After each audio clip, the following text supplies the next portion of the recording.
Welcome to the A-Leaf Independent School District CPS protocol. Let's watch this 4-minute video about reaching out child abuse, when and how to make a report.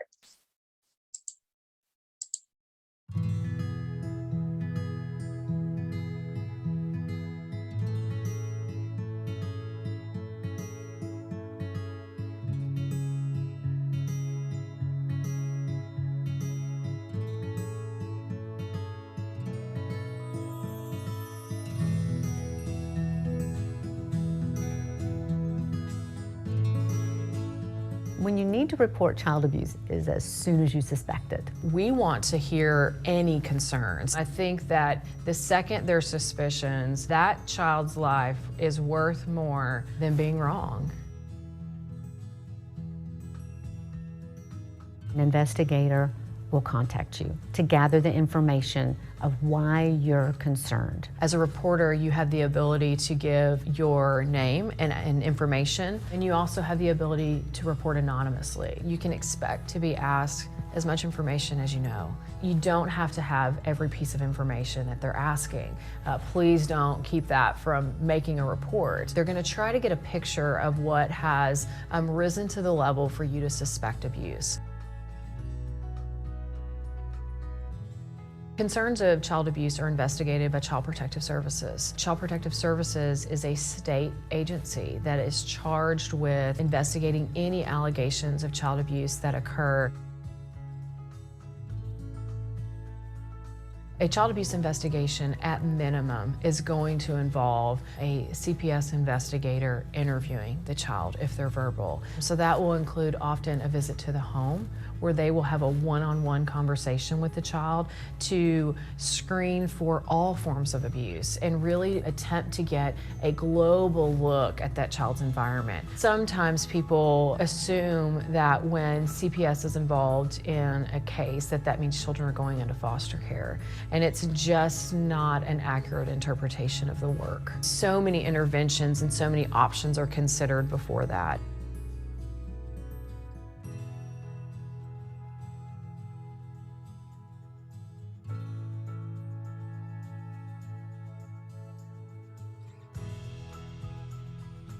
In the state of Texas, the reporter is anonymous. And so the professionals investigating the case cannot disclose who picked up the phone and made that report. When you report, you are protected, right? You can't be sued if you make the report in what's called good faith. If you have real concerns, you can never get in trouble for reporting. You are protected. It is Child Protective Services and law enforcement, if needed, it's their job to decide if abuse happened or not. All we can do is let them know the concerns, and then the investigation is going to go from there. If you call it in and it's not abuse, then nothing happens. To me, that's the lesser of the evils than a child who is either killed or damaged for life. To report a case of child abuse, you simply need to pick up the phone. If you don't want to pick up the phone, you can simply go online. It may take an extra day or two if you do it that way. So if a child's going home and you're worried that there's risk of them being abused when they go home, call the number, and then that will then be directed to the local agency. We need a report. We need someone to pick up the phone and report suspicions. That's the only way that professionals will have the opportunity to intervene on behalf of a child.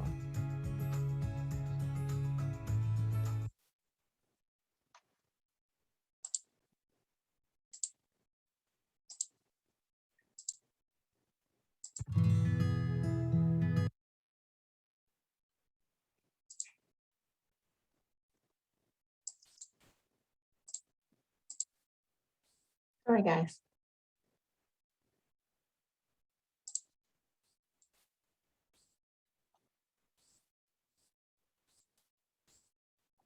Okay, so campus reporting protocol.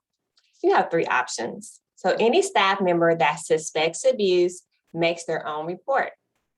Option 2, counselor and or nurse assist staff and are the child abuse contacts for your campus.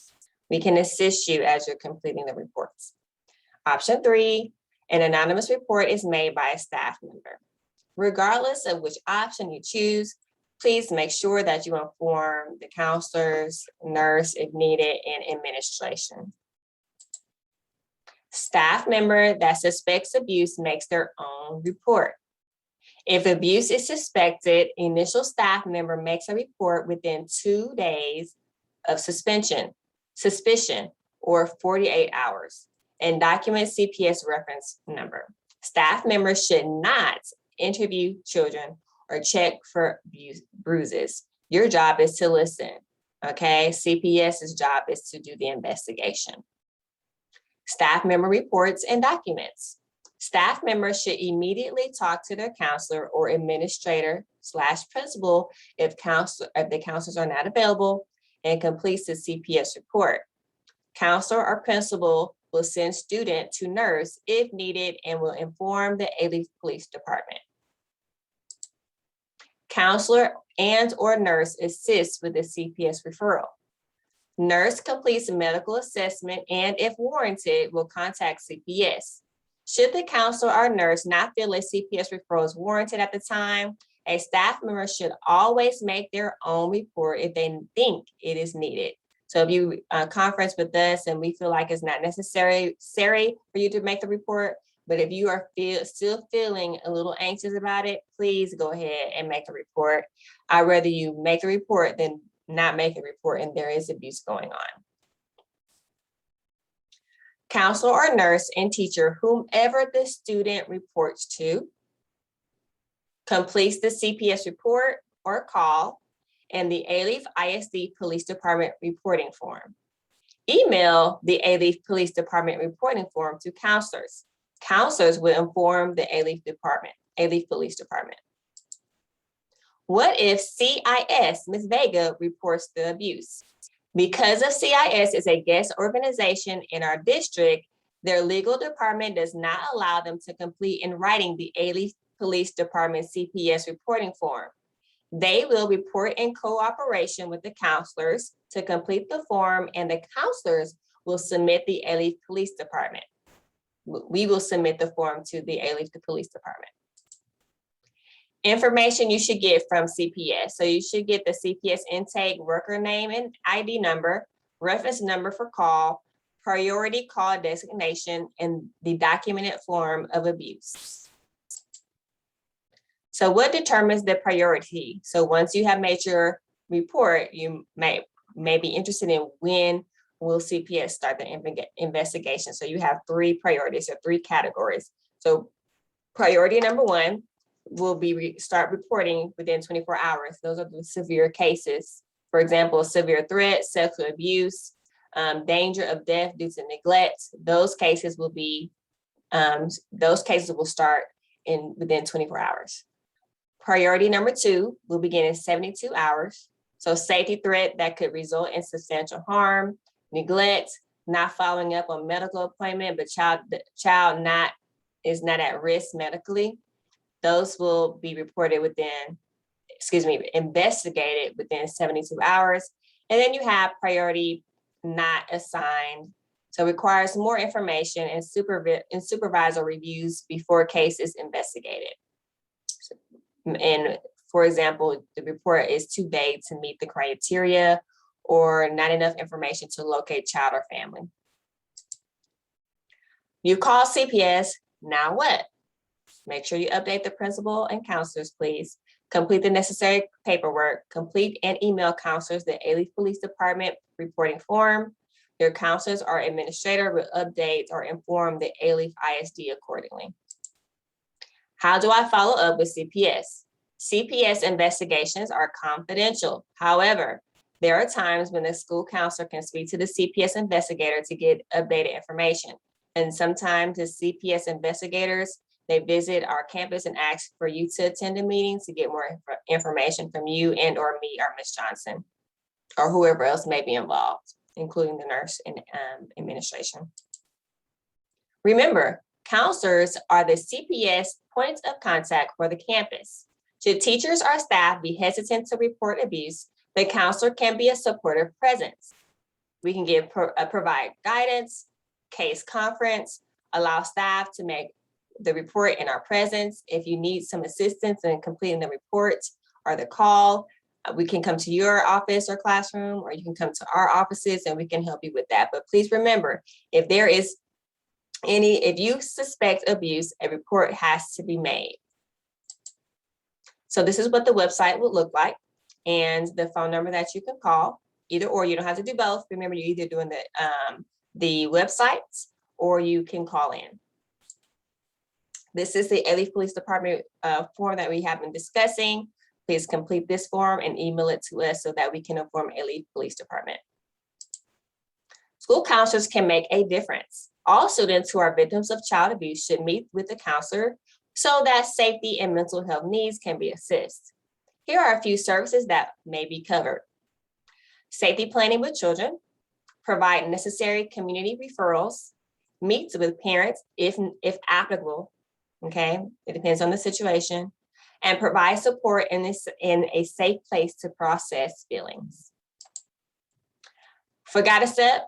Don't worry, it's all here. We emailed you guys an updated form of what do I do by the Landis Counseling Department. All the links right here for the CPS protocol. They're all active and current. Please use this.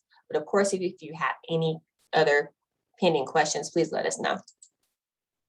Ways to support students of abuse. If you know there is someone in your class that has gone through abuse, you actually made the report about it, please review this information that is going to be in the PowerPoint that's in the Google form. You can read this in your leisure time, and the complete article is here. Just copy and paste the link. So make sure you focus on positive relationships, positive physical space in your classroom, positive priming, using character strengths, and building resilience. If you have any questions, please email us or call us. Stop us in the hallways. We will make sure that we answer your questions immediately.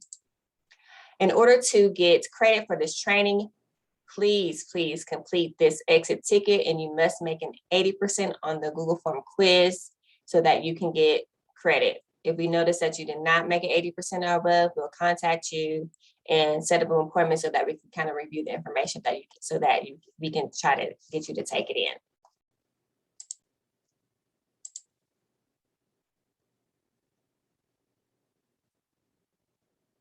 All right, guys, thank you so much for attending the CPS training. Remember, all your documents for the CPS training is going to be in the Google form that we are emailing you or have emailed you. Look for the CPS folder. In the CPS folder, you'll see the PowerPoint so that you can read it at any time. Please review this video and then take the exit ticket so that you can get credit for your CPS training. Thank you for attending. Bye-bye.